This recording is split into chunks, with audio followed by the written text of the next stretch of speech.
हरे कृष्ण हरे राम। गीता का यह श्लोक तत्वदर्शियों ने यह निष्कर्ष निकाला है कि असत भौतिक शरीर का तो कोई चिर अस्थायित्व नहीं है, किंतु सत आत्मा अपरिवर्तित रहता है। उन्होंने इन दोनों की प्रकृति का अध्ययन द्वारा यह निष्कर्ष निकाला है। ये बताते हैं कि आत्मा ही सही है, आत्मा ना मरता है, आत्मा अमर है, ये सिद्ध किया गया है।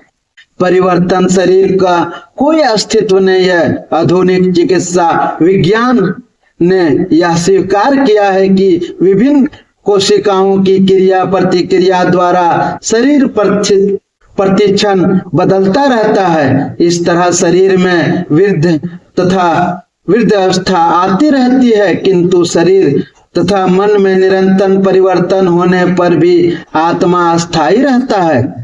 यही पदार्थ तथा आत्मा का अंतर है। संभावत शरीर नित्य परिवर्तनशील है और आत्मा शाश्वत है। तत्वदर्शियों ने चाहा वे निवेशवादी हो या सगुणवादी इस निष्कर्ष की स्थापना की है। विष्णु पुराण में कहा गया है कि विष्णु तथा उनके धाम स्वयं प्रकाश से प्रकाशित है। सत तथा असत शब्द आत्मा तथा भौतिक पदार्थ के ही घोतक हैं। सभी तत्वदर्शियों की यह स्थापना है। यहीं से भगवान द्वारा अज्ञान से मोहग्रस्त जीवों को उपदेश देने का शुभारंभ होता है।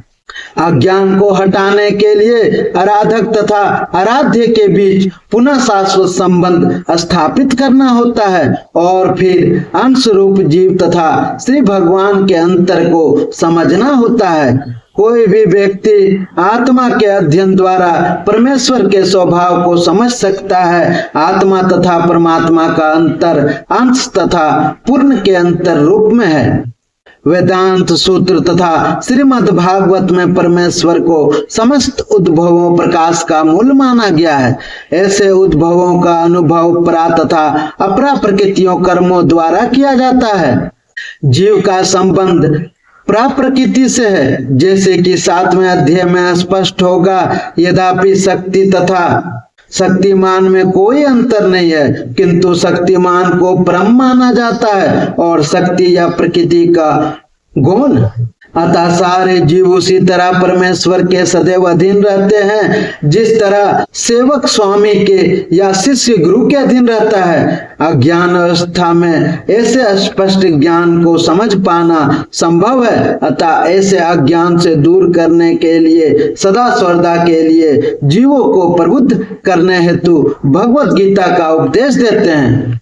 श्री कृष्ण भगवान बताते हैं कि एक भगवत गीता ही है जिससे आप ये समझ सकते हैं कि आत्मा क्या है और परमात्मा क्या है और शरीर क्या है, क्योंकि उनको जानने की कोशिश करेंगे तभी आपको पता चलेगा आत्मा क्या है। और आत्मा का दूसरा नाम परमात्मा है। जीवन में हमें आत्मा को समझना है कि आत्मा क्या है।